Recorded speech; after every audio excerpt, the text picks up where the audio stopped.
Good morning, everyone. Good morning. It is so good to be here today and to be here today with Michelle as we are going to tackle the topic of perseverance in parenting in the school-aged years. Now, I can promise you, if you do not have school-aged children, this will likely still be applicable to you because as Michelle and I were preparing, we just kind of acknowledged that parenting never really ends, right? It's one of those journeys that we continue to make the whole life through, and then eventually it changes all over again, right? That's right. It's one of those things. So just a little bit about Michelle as we prepare to get started this morning. Michelle is the author, educator, and speaker who helps parents and often middle schoolers navigate the often awkward, always transformative years of adolescence. Her work has appeared in the Washington Post, the New York Times, the Today Show, CNN, and NPR, and she's the author of Middle School Makeover, 14 Talks by 14, and 8 Setbacks that can make a child a success. Her work focuses on helping parents shift from rescuing to guiding. I need a little bit of that. From fear to trust, and from control to connection. Michelle, thank you so much for being here this morning. We're glad you're here. So, if I'm honest, in my life, parenting can feel a little bit like a sprint. Yes. But really, it's a marathon, isn't it? It's a long journey. How can parents keep their eye on what we might want to call the long journey of love and not just get wrapped up into the anxious next thing that I gotta do? The anxious next thing, that's me. I'm an anxious person, and so I can relate to that feeling. I think you have to have perspective. You have to remind yourself that even though what you're really focused on right now and worried about right now is minute, it might feel really big, but in the long run, what you're really parenting towards isn't a deadline of age 18. I think we get caught up in this idea that like I have to teach them everything. I have to, impart all the right values, make sure that they follow all the rules by the time they're 18 and they leave my house for whatever comes next. But what you're really parenting for is a relationship after 18. I think that is the goal. And to do that, you will have to sacrifice some of the minutia and sort of pull back to say, okay, is what I'm focusing on right now enhancing or straining my relationship? Because ultimately that's what you're left with after that sort of self-imposed deadline. So if you can focus on that instead of the little anxiety-inducing, what's the next thing I need to spin around? So world around us really wants us to believe that that grades matter. Can we all acknowledge grades do matter? Yes, can I get an amen? Am I in the right place? Yes, or grades do matter, right? Yeah. Yeah, to a degree. Getting on the right sports team or travel team matters, right? I'll say it matters to people. It does matter to people, okay. Making sure that you're in the right friend group matters, right? Yes. Having a positive outlook sort of matters. But as parents and as communities of parents, at times we can just get stuck around this question of like, well, what really matters? How can we as a community be well differentiated from that sort of water that we're swimming in and really try to tend to the becoming of our children? I think what matters is experience. I think that's what helps you grow and learn. Kids don't grow and learn from pep talks, from your stories about what you went through and what lessons you learned. They learn by trial and error, and error and error and error, and then they figure it out. And so if your focus on what matters is outcome, that's going to create some real struggle. But if your focus on what matters is experience, and it's not always going to be a pleasant experience. It's not always going to be fun. It's not always going to be perfect. Then I think you have a much better path towards that better relationship, better connection down the road, because you're not thinking, okay, my kid needs to be on this team. My kid really wants to go to UNC, so I have to make sure that they have the best possible application for UNC. These are all outcome-based desires. It's not bad to want things, certainly. I want things. But also, this is really about what the experience teaches your child about who they are. So maybe they don't have the grades to get into the college that they thought they would get into. What does that teach them about who they are? Something very valuable, and maybe then they say, okay, I'm disappointed. I have some regret that I didn't apply myself more. Now I'm gonna use that at this college that I'm gonna attend, and I'm gonna really knock it out of the park. So I think what matters, we need to shift from outcome to experience. What are they getting from this? So what are some practices for us as individuals, as parents, and as a community that we could take up to help us ground ourselves in that sort of not exclusively outcome-based parenting? Practices. So I would say calendaring is probably a big piece of this. Yeah. So one of the habits that most of us have when we're raising kids is scheduling things pretty intensely, right? Because we are afraid of missed opportunities. And people joke about kids having FOMO, but parents really have it. We are really have a fear of our kids missing out on an experience, an opportunity, a connection, a chance for something that they can brag about on their resume, whatever it might be. So I think one of the habits and practices in order to remain grounded is to pull back, take a deep breath, look at your schedule, and look at what you can cross off. I think that is, we have become robotic about filling our time, and I don't think it's healthy for kids or healthy for families. I think we need a lot more time to just sit around near each other. Somebody's doing a puzzle, somebody's playing on their phone, somebody's doing something else, cooking, but you're just in proximity, not racing around to the next thing. So I think that's a big one. So really, and I'm being a little cheeky here, but really the goal is not to figure out how to fit it all in. That's right. I don't want you to fit it all in. I'd rather you sacrifice some of these things in order to just have proximity. Proximity is how we develop our best relationships.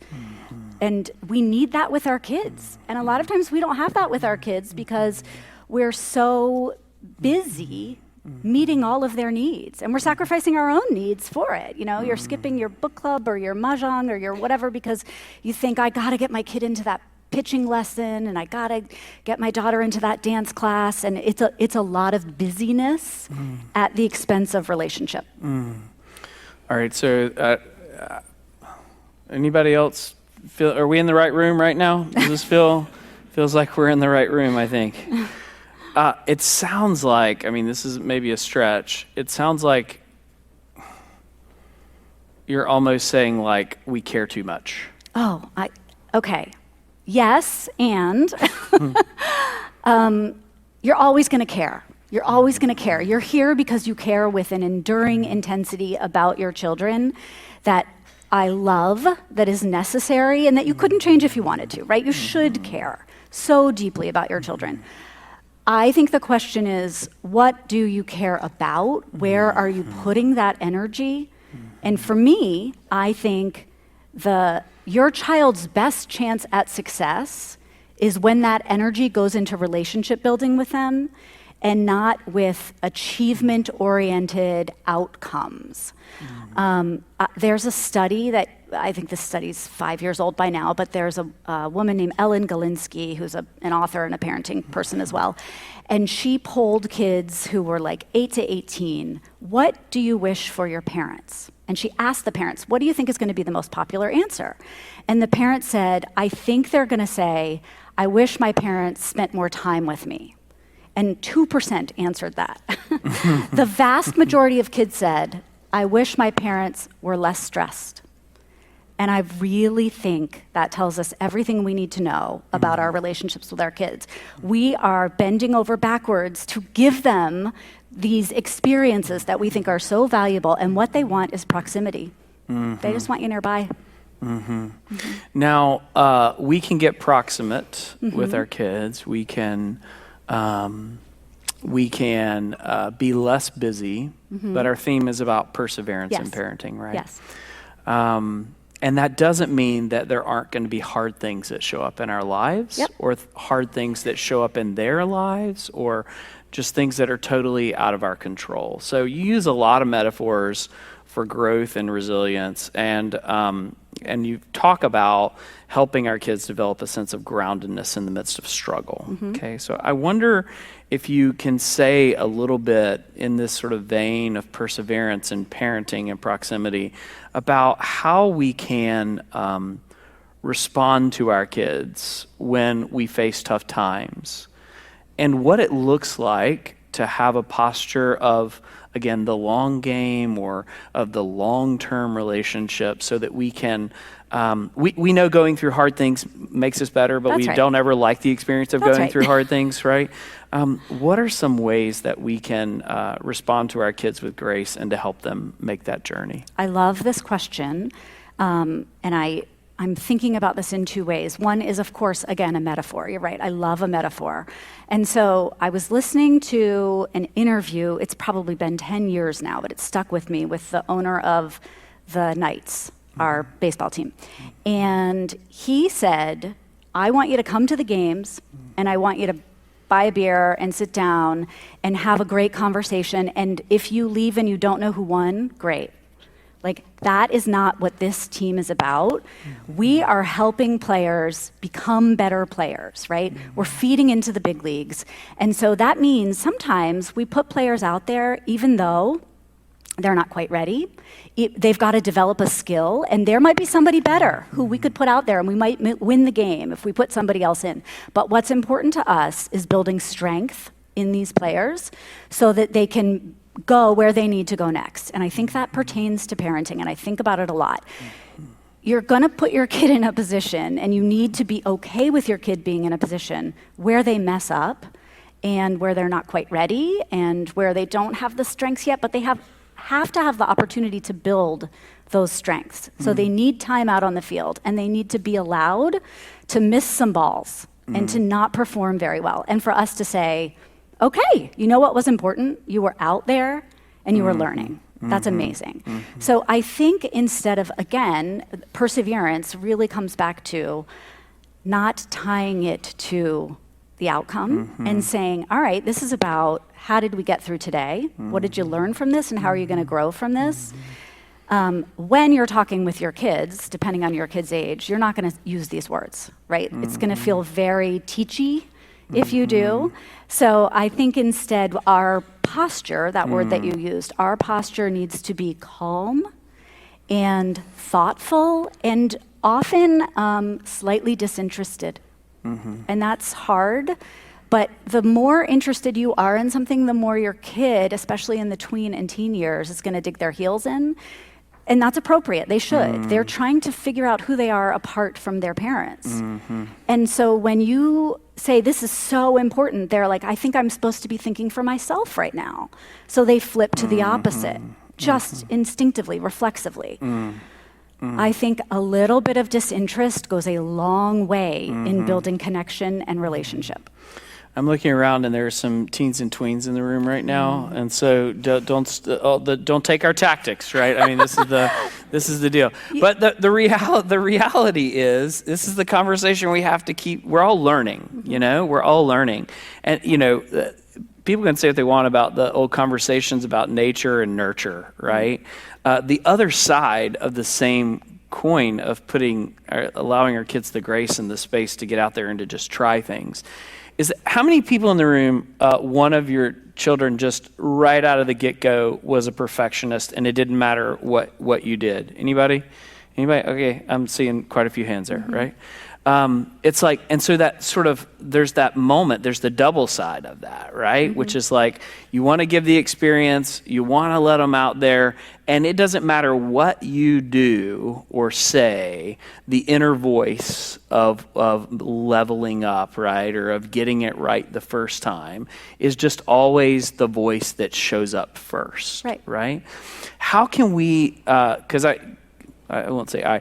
Some of us also have kids who are the exact opposite, right? Yeah. And they're willing to try, and it's not there. How can we show up in each of those different relationships with our children in ways that sort of honor the same sense of what you're talking about there? My guess is that if you raised your hand about having the kid who was out of the gate a perfectionist, you would also raise your hand that you have the opposite kid. You have one of each.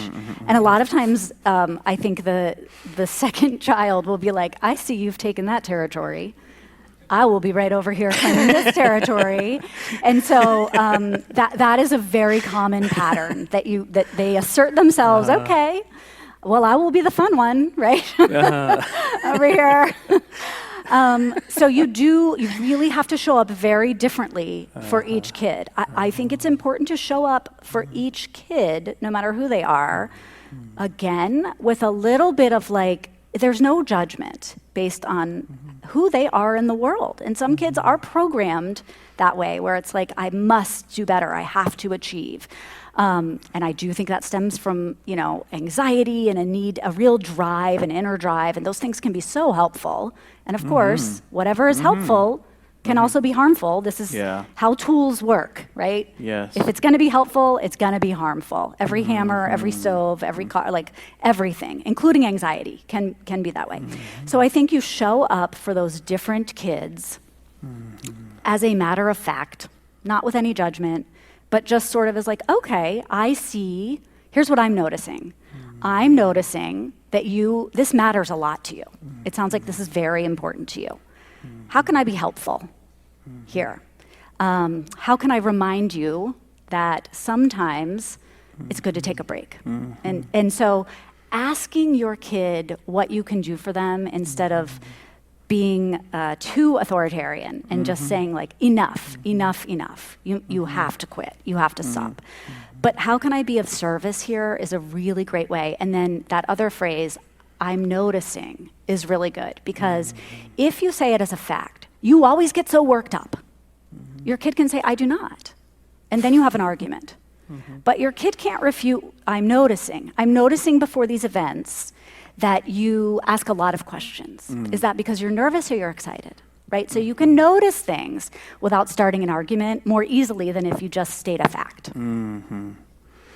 I don't know about a lot of people here. That was not mirrored in the family that I grew up in, right? And so a lot of what you're talking about is also a relearning for a lot of us in the room. I'm seeing a lot of heads nodding right now. It's a relearning for a lot of us, right? What role do you think improv comedy could play in getting parents to be better at parenting? I just did it. It's yes and. So I am a amateur student of comedy. I love comedy. I read memoirs of comedians and I watch stand-up and I study it. And this idea of yes and in improv, you know this all, I'm sure, but someone says, oh, hello, we're doing a skit. I'm an alien from outer space, and I'm also a dentist, and I'm here to fill your cavity.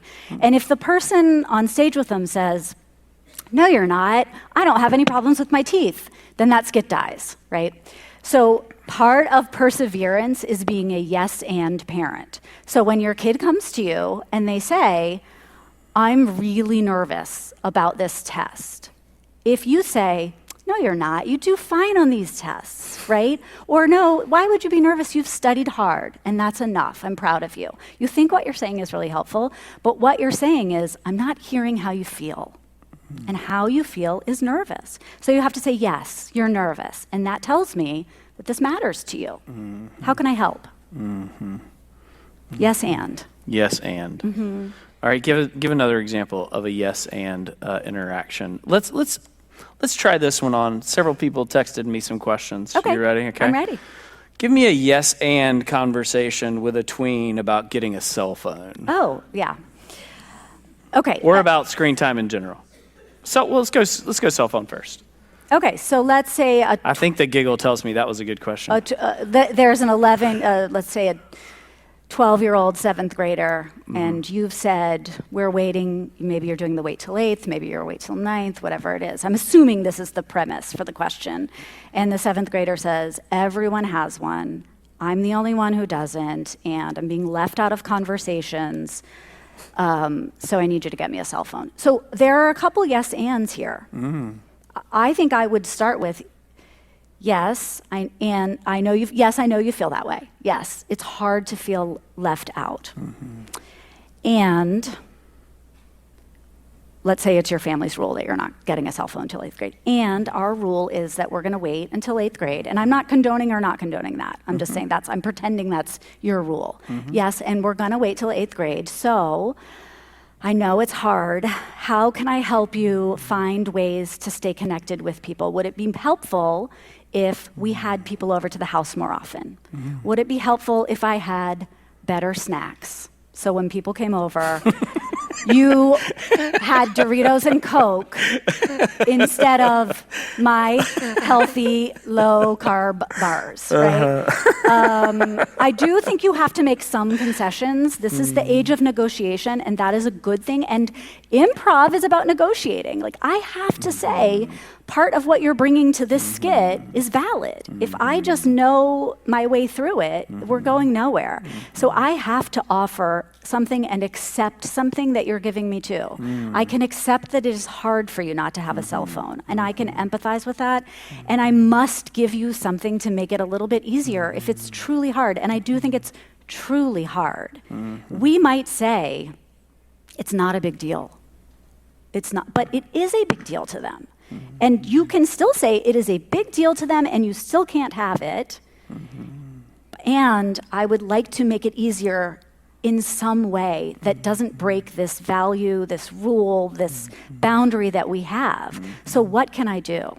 And there may be some things that you can do. You can drive places, you can have good snacks, you can allow people to stay up loud and late in your home. You could do things that create community for your child or help your child. Yeah. It sounds to me like another thing that you're saying is that it's really important to be clear about your values. It's really clear to be about where the centered sort of boundaries are that you have in order to be able for parenting to be a kind of conversation, particularly in the school age years. Yes, and. And it's okay sometimes to just say no. Like, so, you can be beat down by the same question over and over and over, and you don't always have to perform. Sometimes you can just say no. Like, Amen? Can I get an amen in the room? Okay, yes. We've had this conversation. The answer is the same. No.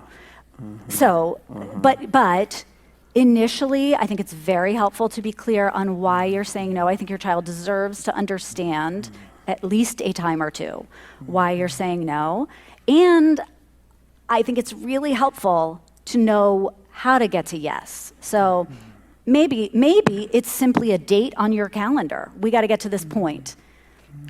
I like for these kind of milestones to be based on behavior, not a date on the calendar. So I would say, you may have a cell phone when I see these things, when I see that you're able to safely navigate, the physical world around you.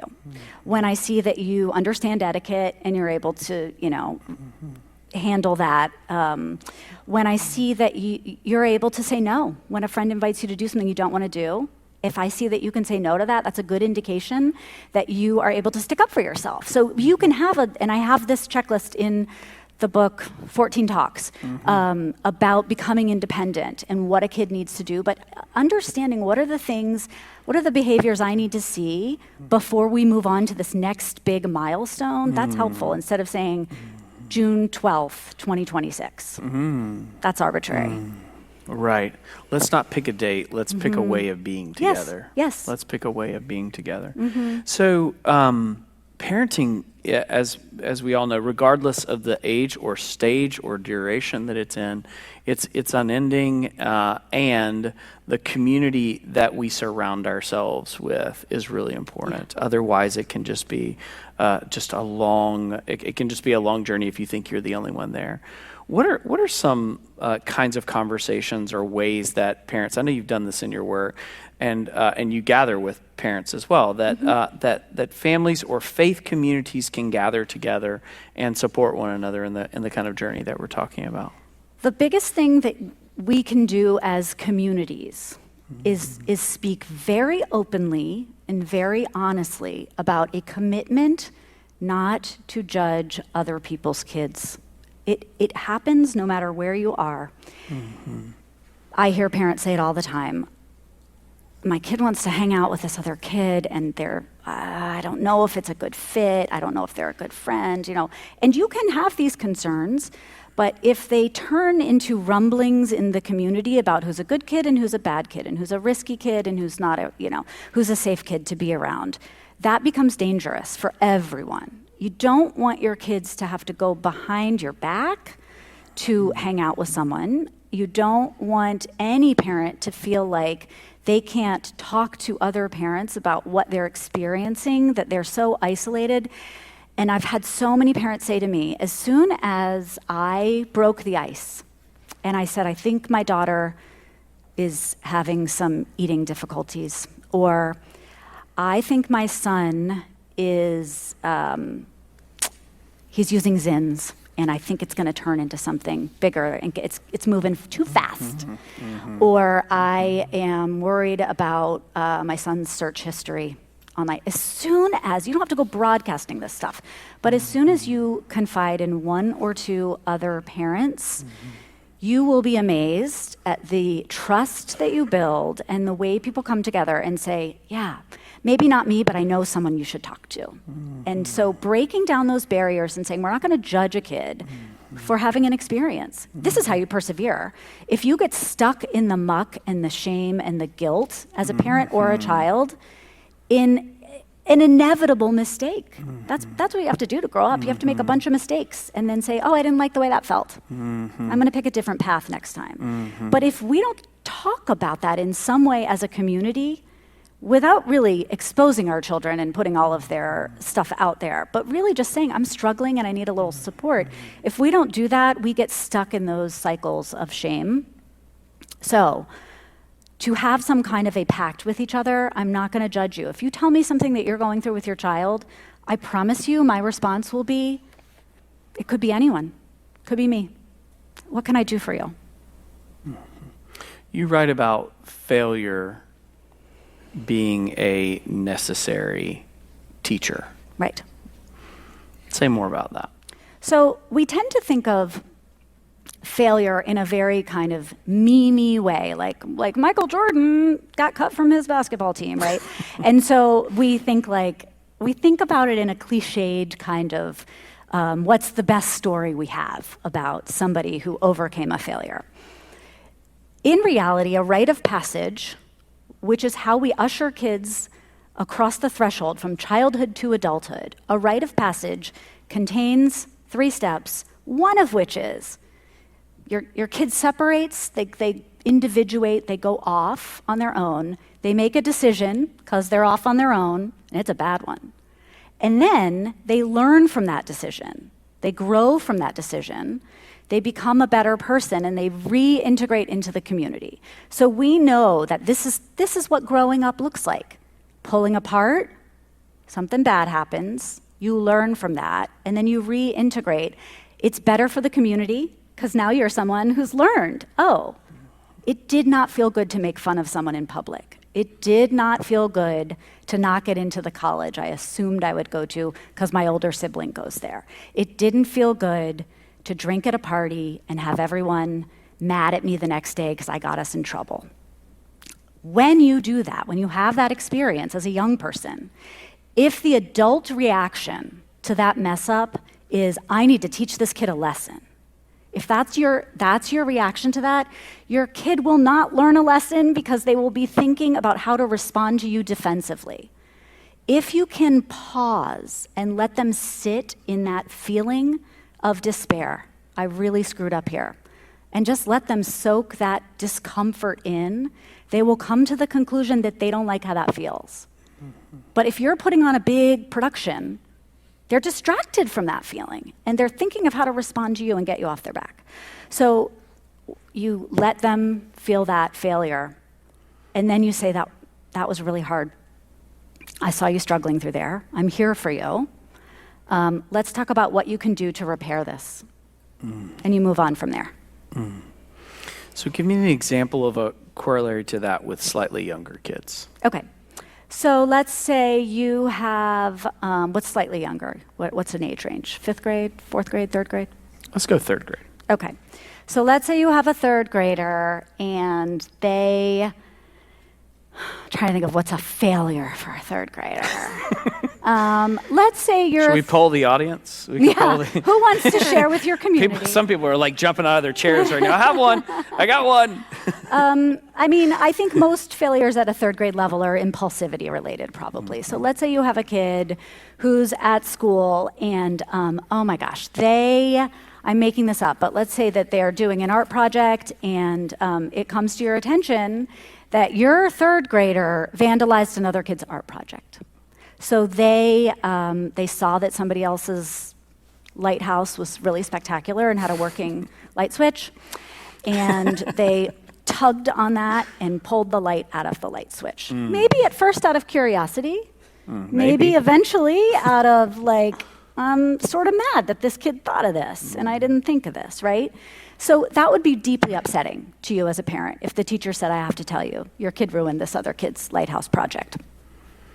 Is that a 4th grade thing in public school? I don't know, but let's pretend it's a 3rd grade thing.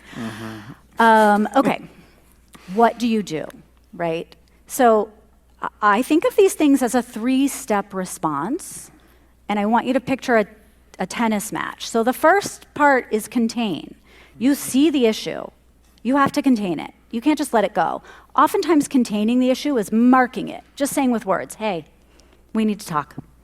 I heard this. Would you like to tell me about what happened, right? So you're containing it by just saying, we're not going to ignore it. We're not going to let it go and grow. We're going to talk about it. The next step, so contain is the ball's on your side of the court. The ball bounces to the kid's side of the court. The kid has to do something to resolve this. And that means taking some kind of action. And in this case, it certainly would be an apology would be appropriate. You know, they might have to replace a part. They might have to offer to fix it. There are many things that you can do. And so you talk with the kid and you say, the ball's in your court now. You've got to do something. What would you like to do? I can help you think of some things, or you can give me some ideas. And then your kid goes and does that thing, and you can't do the thing. You don't apologize for what your kid did. The kid has to take action.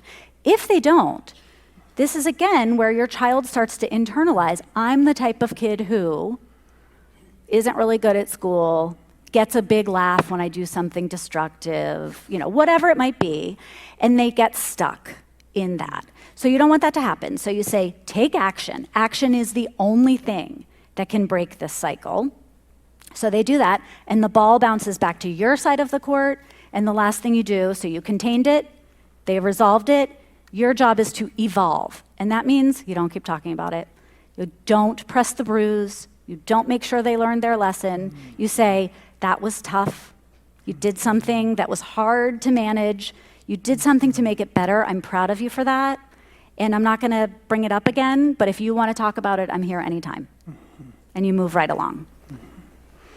So I don't know if you all feel this or recognize this, but you know we do this every single Sunday at church. Do y'all recognize this? We have this little part of the service where we gather and we're all together, and then the clergy person stands up and says, let us confess our sins against God and our neighbors, right? And it's sort of a thing that we then say out loud, and then there's an absolution that's pronounced, and then we kind of move on from there.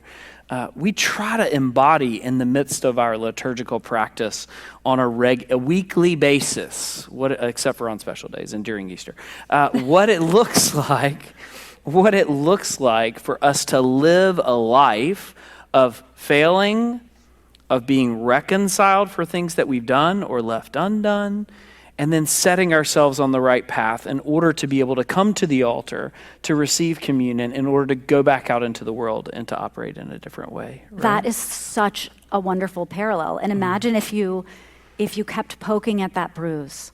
People wouldn't come back. They would not come back every week. And so you cannot, when your child messes up, if you want perseverance, and you have to do the same thing for yourself, you cannot continue to poke the bruise. You have to say, that was hard.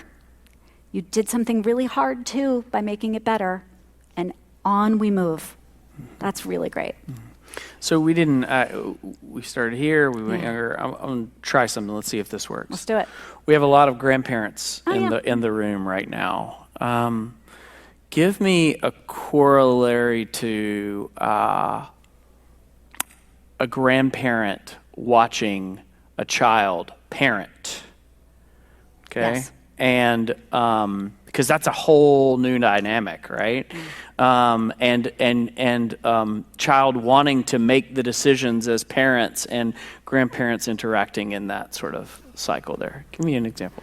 Well, I'm going to start by saying that my daughter is 25, and she's going to be engaged at some point. She's very open. She and her partner are very open about this, and he. She said to me, Jacob asked how much you're going to be involved with racing. Because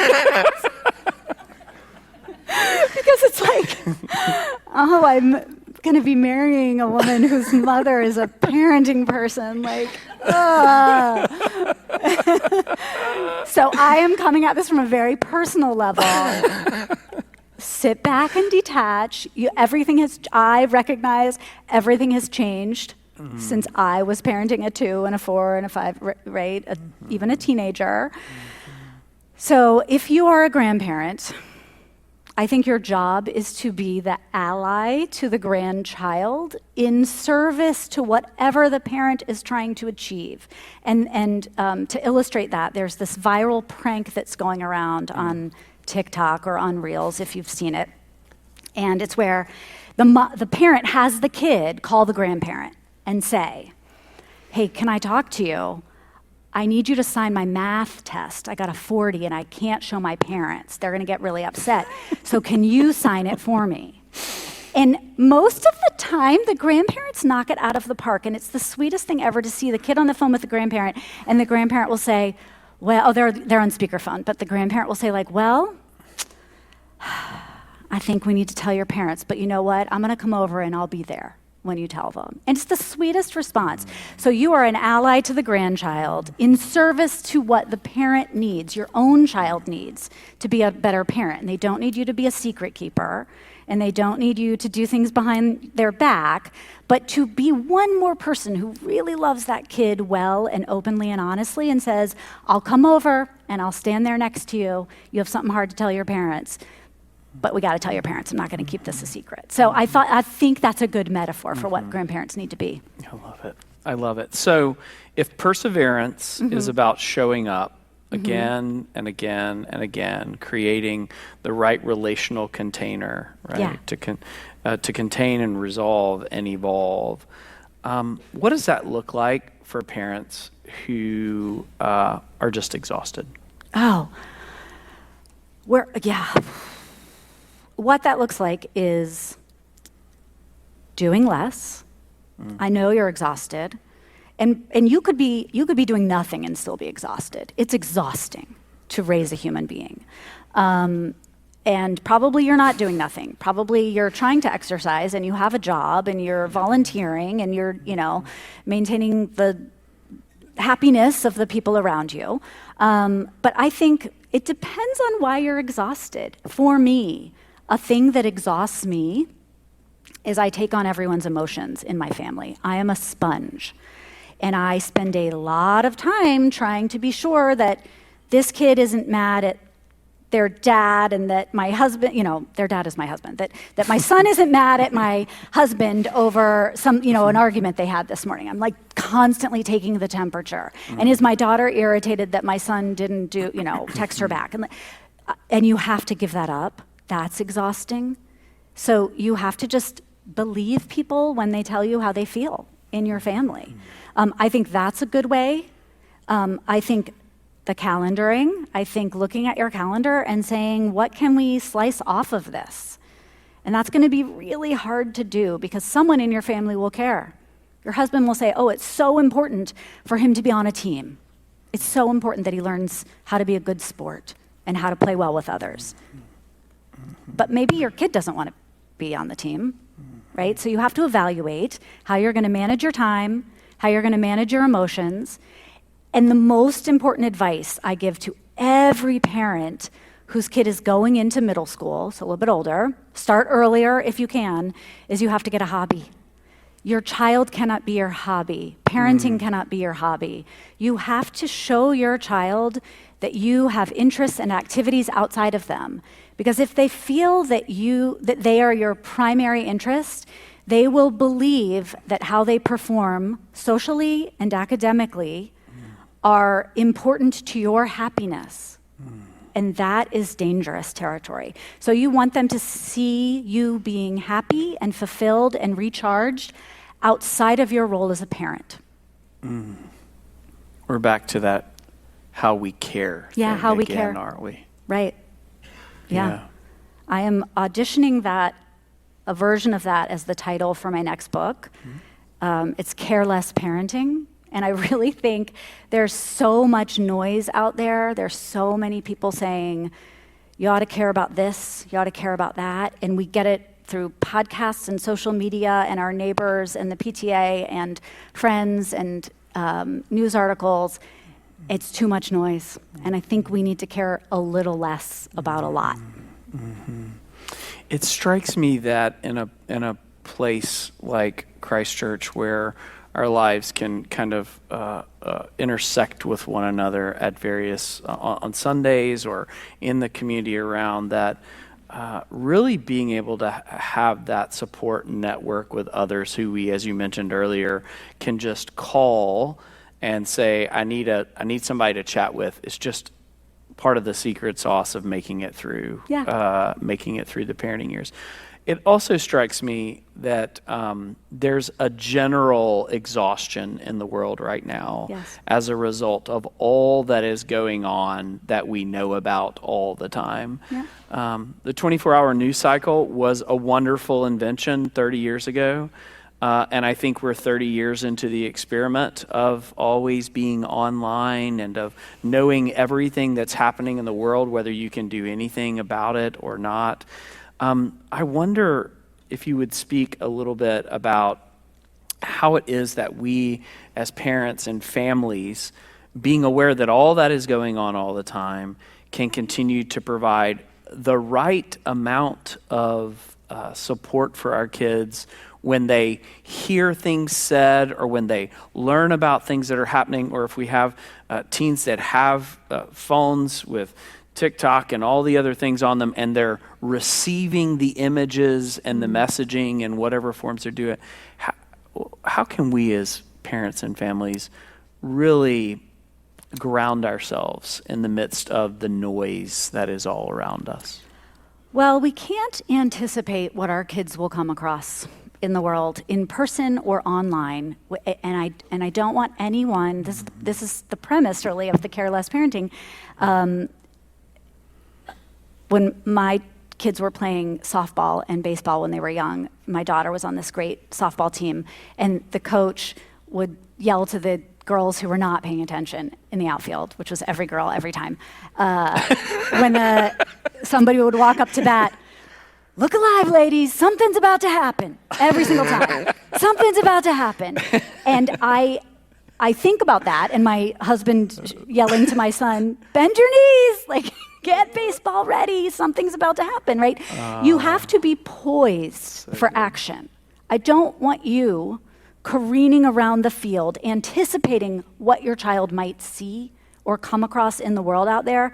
Just know something's about to happen. You can't possibly know what it is.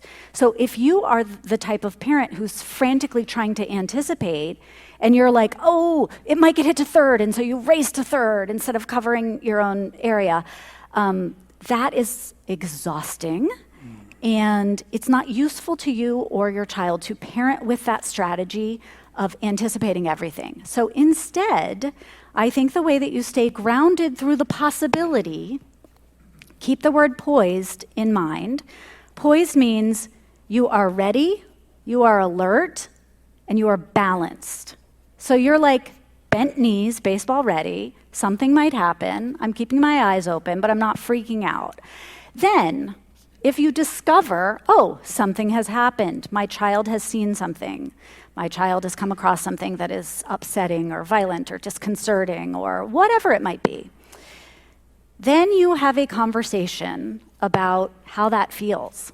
And you kind of process it. And I know that there are, of course, some things you can do to be preventative.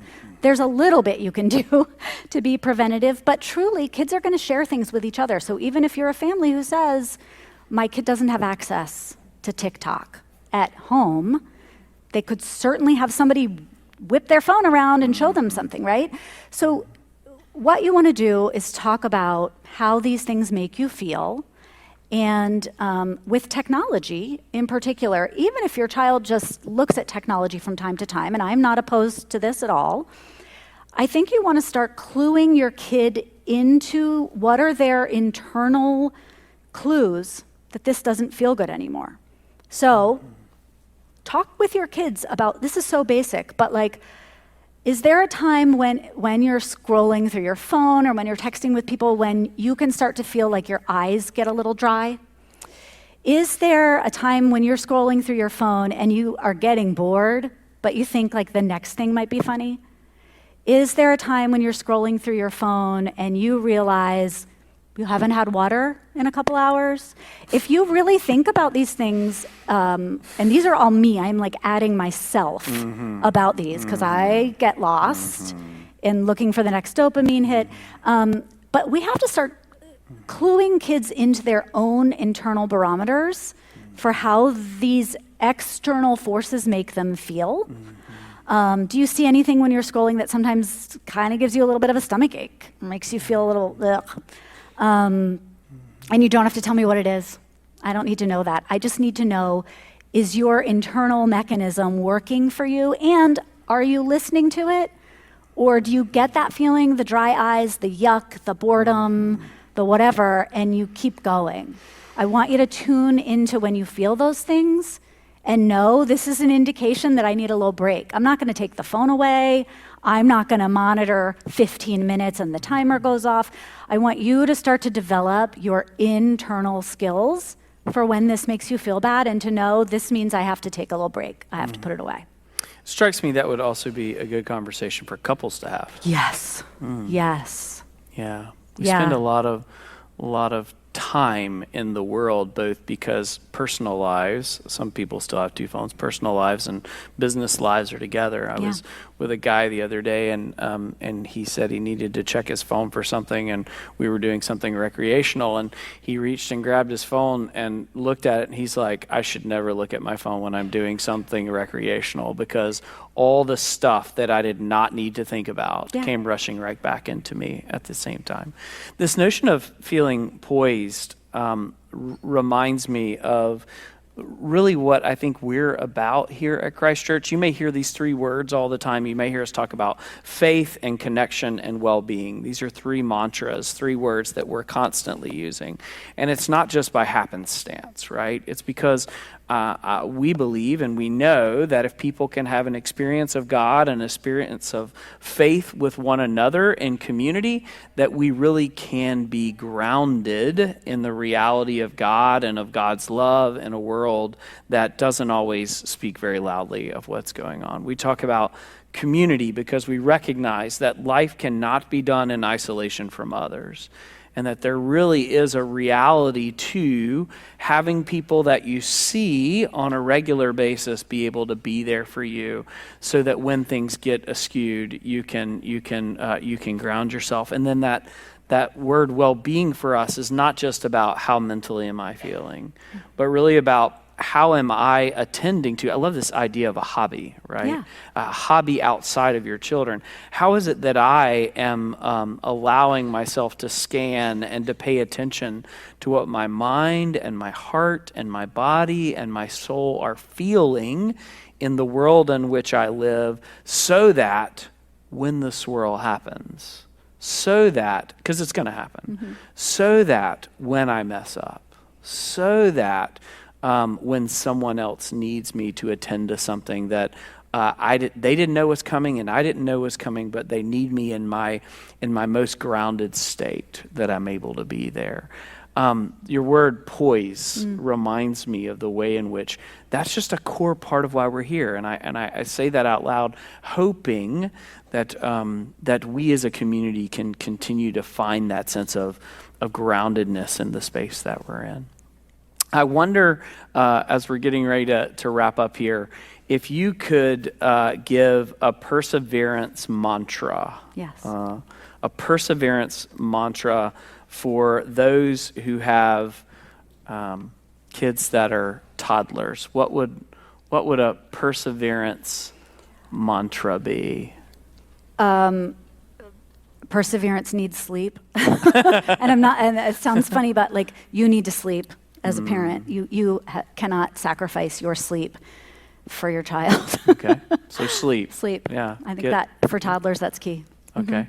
What would a perseverance mantra for those with elementary aged kids be? I would say for elementary age parents, practice being brave, because your child is practicing being brave, but you have to practice being brave. And that means letting them do things that make you uncomfortable, going to school in an outfit that you think is hideous. Risky play is really important for kids that age, being able to take some risks while they're playing, making a mess. Be brave about these things, because that is an excellent platform for having a middle schooler, which comes next.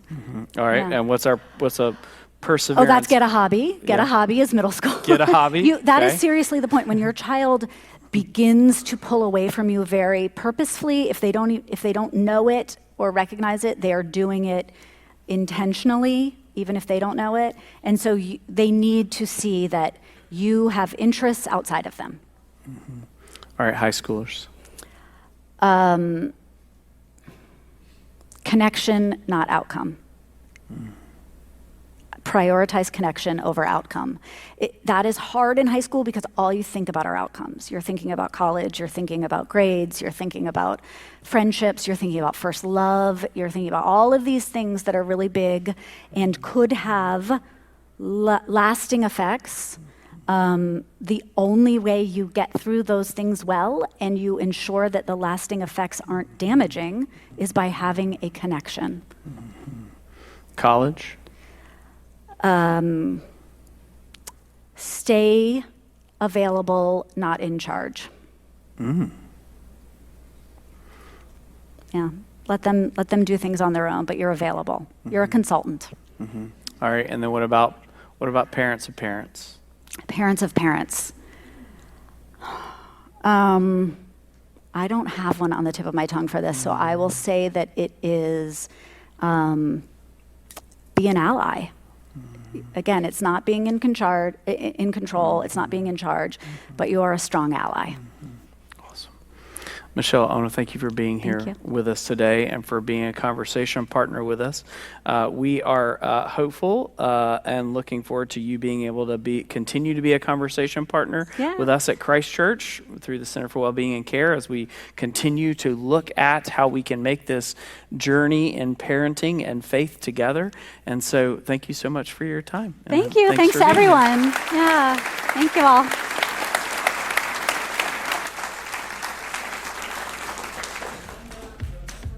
Three words: faith, connection, well-being. No matter what you are facing on your journey as an individual or as families, we as a community of faith are here for you, and we always will be. And our prayer is that you will continue to be there for one another in all the ways that we need it, so that we can make the long journey of love together and continue to see our kids and our grandkids and generation to generation to come grow up knowing that that they are loved and that they have a place to call home. Amen. Amen.